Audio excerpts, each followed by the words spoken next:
Okay, so let me go over what is what's happening with CAIR. You know, the founding fathers were obsessed over accountability because they knew one thing. You know, they didn't get suggestions from people on, through tweets. They studied every single system of government, every single republic that survived, that didn't survive. Why didn't it survive? They studied all forms of government. They were trying to come up with something that could set people free. And they worked really hard on putting our checks and balances in place because they knew once power slips into the shadows, once influence becomes unmoored for law, what rises is not a republic, it's a machine. And that's what you're seeing right now. We are not living in a republic. We're living in a machine. I think we're staring at one of the largest unregulated political machines operating in the United States ever. Okay. There have been a couple of groups that are doing sweeping investigations, two watchdog groups. One of them is NCRI and the Intelligent Advocacy Network. And they have concluded now that the political arm of CAIR, known as CAIR Action, has been operating nationwide with no legal authority to do the things it has been doing for years now.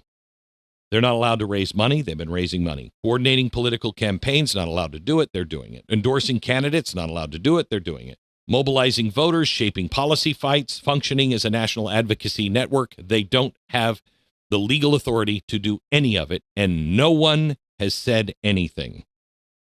Now, according to the report, CAIR Action doesn't just have a paperwork problem. Investigators found state by state that it lacks the license, the registrations, the charitable authorizations required to legally solicit money, excuse me, or conduct political activity in any of the 22 states in which it operates. Think of that. I know how serious this is because I remember what it took to get the license in each and every state for Mercury One. So we could operate, we could raise money, we could do things in those states. It's a lot of work. And if you don't do it, you go to jail. And they find out pretty quickly, okay? 22 states they operate, not one, zero legal authorization. In Washington, D.C., the city where CAIR Action is incorporated, the Department of Licensing and Consumer Protection told investigators they have no record of CAIR Action ever obtaining the basic business license required to solicit funds or to operate. Imagine how long would you last in business, especially if you were controversial. How long would you remain in business if you never had a business license? You think somebody would figure that out in sooner time than, I don't know, a couple of decades? This report means that the organization, if true, is engaging in unlicensed interstate solicitation. It has exposed itself to allegations as serious as deceptive solicitation, wire fraud, and false statements to the IRS. These are big things, and this is not political rhetoric. These are phrases written in black and white in the law and by investigators. In California, one of CAIR's most active hubs, the state attorney general has said, the state attorney general of California has said, same pattern here. The state of California, the attorney general is saying, yep, that's what's happening here.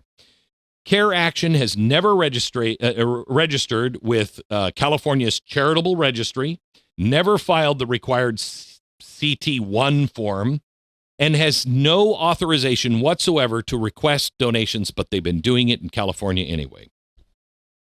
Fundraising, selling memberships, issuing endorsements, mobilizing voters, all of it been done by CAIR Action.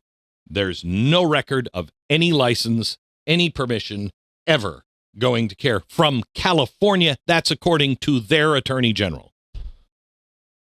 Wow. That's pretty remarkable, huh? How does that happen? It's not just the coasts. It's also happening in the Midwest, the South, the Mountain West.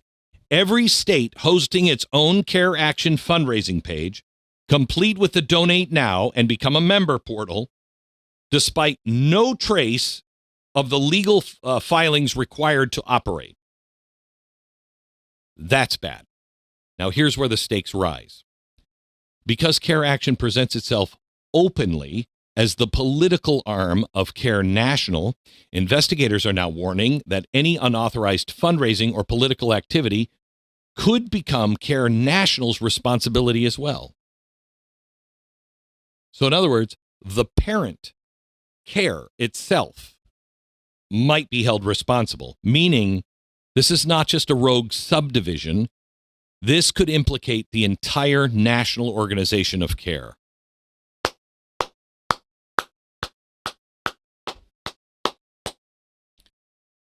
Now, this is happening at the same time it's coming under national scrutiny. It's also Texas and I think Florida have designated the group a foreign terrorist organization.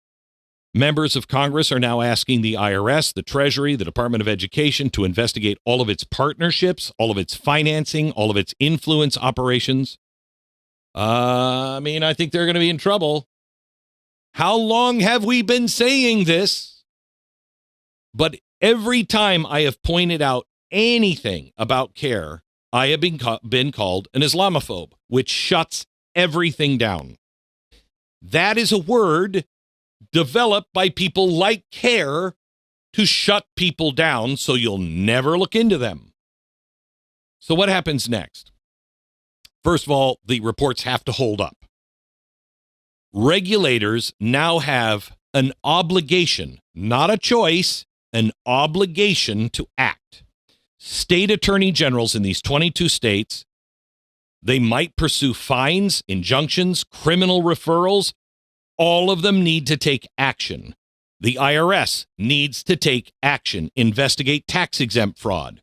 Treasury Department may review foreign influence or money flow violations, anything coming from overseas. Oh, I can't imagine it. They're so buttoned up right now. D.C. regulators may determine whether CAIR Action's entire fundraising operation has been unlawful from the beginning. But here's the deeper question, and it's not bureaucratic. This one is constitutional.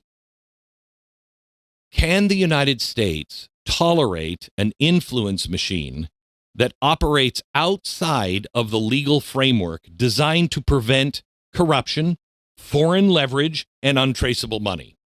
If I hear one more time talking about how AIPAC is just got to be investigated, fine, investigate them. I'm not against it. Investigate. Why aren't you saying anything about CAIR? It feels like you might be a tool in the hands of a foreign operation. Why aren't you saying anything about this? Because here it is. It's not like, hey, I wonder why. This is it. This is it. This isn't about silencing CAIR. Muslim Americans are full citizens. They have every right to speak, every right to vote, every right to organize, participate in public life. No question. They can disagree with me all they want. But no organization, none, not mine, not yours, not theirs, none, should operate a nationwide political network in the shadows and be immune from all of the guardrails that every other group must follow. That's called a fourth branch of government. That's how a fourth branch grows. By the way, CAIR has placed all kinds of people in our Department of Homeland Security, et cetera, et cetera. This organization has done it. You cannot have a fourth branch of government. They must abide by the laws. You can't have a branch that nobody elected. Nobody oversees. Nobody holds accountable. We talked about this yesterday on yesterday's podcast.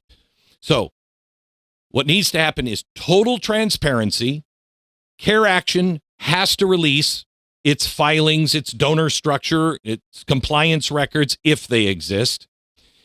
Equal enforcement under the law. I don't want them prosecuted in special ways. Look, if AIPAC is doing the same thing, AIPAC should be prosecuted exactly the same way. I want it equal. I want constitutional rule.